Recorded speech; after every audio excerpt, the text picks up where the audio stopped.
بالکل جی دا سوال ریلی چې دا د چیل نه چې کومه ریلی را روانه ده د هغې د ممکنه حفاظتي اقداماتو دپاره 1122 کوم ریسپانس ټیمونه چې دي هغه هم دا وخت کې موجود دي. دا راته ووایي چې څه اطلاعات دي ستاسو ټیمان چې دي هغه ځای په ځای موجود دي، نو ستاسو سره څه فیګر دی، څه ریپورټس دي؟ ریپورټس دا دي جی چې پرون انفارچونیټلی کم دا ټورنشل فلډ دی یا فلیش فلډینګ سچویشن دی ستاسو مخې ته دی روان دی. مونږ سره به ماخیله کې چې دی یو دوه کسان اوس ریکور کړو ټریپ شوي وو. د هغې نه علاوه کانجو کې یو فیملی چې دا ټریپ شوی د هغې ته زمونږ هیلپ چې دی په لاره باندې روان دی. مونږ الحمدلله ټول چې دی سټینډ بای ولاړ یو. ځای په ځای کې مونږ ډیپیوټي د دې نه علاوه چې دی زمونږ ډي واټرنګ پمپس چې دی کوم ځای کې اوبه جمع دي هلته کې مونږ لګیا یو. ځای په ځای باندې د اوبو ایواکویشن کوو. نو مونږ پوره چې کومه دی الحمدلله پولی ګیډ یو پراپرلی چې دی تیار. دغه کم فیملی چې یا دغه کم چې میسینګ کسانو هغوی فیملی ته ورسېدل؟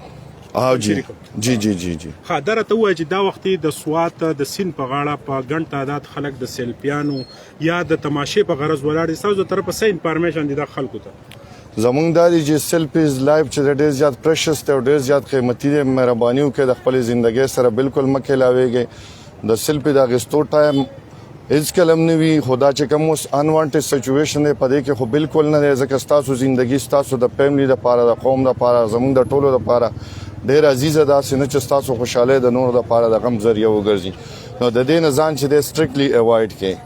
ها دا راته هم وایي چې کم په منګوره کې نقصانات شو یا په بره سوات کې هغه زیاتره نقصاناتو دا وخت دریای سوات د اوبو رفتار تاسو چک کو د 2010 چې کم سیلاب و نو هغه د هغې کم حدودات چې دي نو سیند هم هغه خپل حدودات کلیر کړل.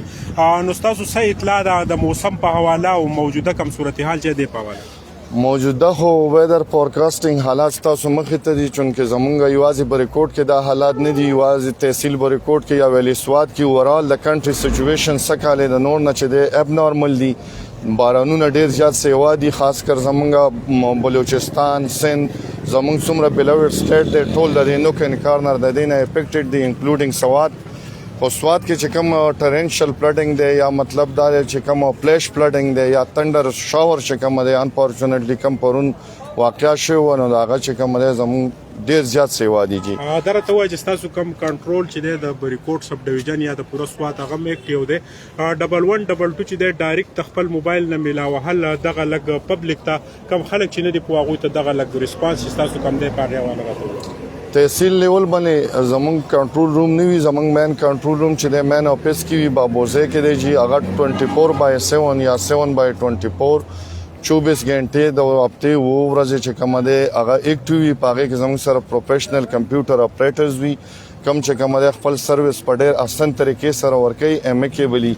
د دې نه علاوه چې کومه دی جی تاسو 1122 ډایل کوی شئ د خپل سیل نمبر نه د خپل لینډ لاین نمبر نه، دا ټول فری دی یا کاست فری دی، په دې باندې داسې چارجز نشته دی. اني ټایم تاسو ډایل کوی شئ. میک شور کې چې تاسو د پیک ایمرجنسي لپاره کال ونه کړئ. کوم چې ریل سچویشن دی یا ریل سیناریو دی د هغې دپاره کال کوئ. د هغې وجه دا ده که خدا نخواسته پیک کال تاسو وکړئ او زموږ مشینري چې کومه دی غلط انګیج کړئ یا مس انګیج کړئ نو کوم چې ډیزرو کسان دي یا مستحق کسان دي هغوی ته به موږ بر وخت چې دی ریلیف ورنه کړو. درنګ جهان ورنه بالکل جی د 1122 دا ځوانان چې دي دا وخت د دریای سوات په غاړه موجود دي. کم چې میسینګ کسانو هغه چې دی هغه هم خپل فیملی ته حواله شوي دي، کم ډیډ باډیز چې هغه هم دوی ریکور کړي دي. دا وخت د دریای سوات او د موسم صورتحال چې دی دا وخت فی الحال لا خراب دی. کم چې د خوازخیل سره د سیلاب ریلی دا هغه هم